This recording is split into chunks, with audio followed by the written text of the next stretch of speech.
مشاهدة يستمر الحوار وسعداء بوجودك معانا. ويمكن آخر فيلمين شفنا اللي هو الرجل الوسيم الناضج الوسيم اللي سنه قريب من السن الواقعي، لكن في نفس الوقت شوجر دادي وجوازة توكسيك. وجوازة توكسيك. اه دول لما اتعرضوا عليك ككتابة شفتهم يعني ازاي؟ كان عندك تعديل ولا شفتهم الحقيقة يعني بيرفكت ماتش زي ما بيقولوا؟ شوجر دادي ده كان عادي جدا يعني، ده ما كانش موضوع يعني.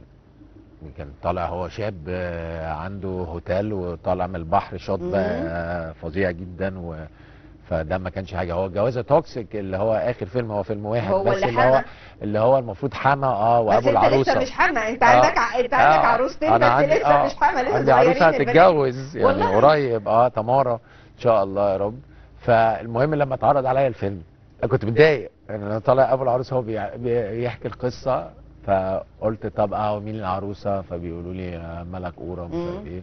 اقول لهم طيب كل ده انا فاكر ان انا داخل العريس، فبعد كده مش عارف ايه اللي حصل، فبيقولوا فانت ابو العروسه؟ قلت له انا ابو العروسه؟ يعني ايه يعني ابقى ابو واحده هتتجوز؟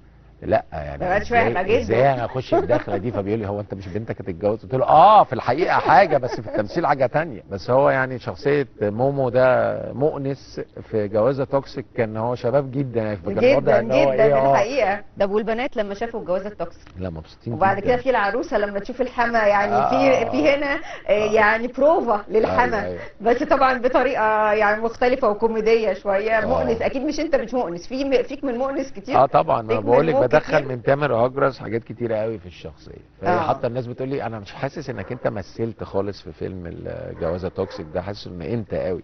حتى في الاعلان نفس الموضوع، بس الاعلان انا طالع تامر هجرس يعني، بس بالظبط طلع بالكاركتر بتاعك. بس جوازة توكسيك انا حاولت اعمله يبقى شبيه للكاركتر بتاعي، فكان لذيذ ولايت.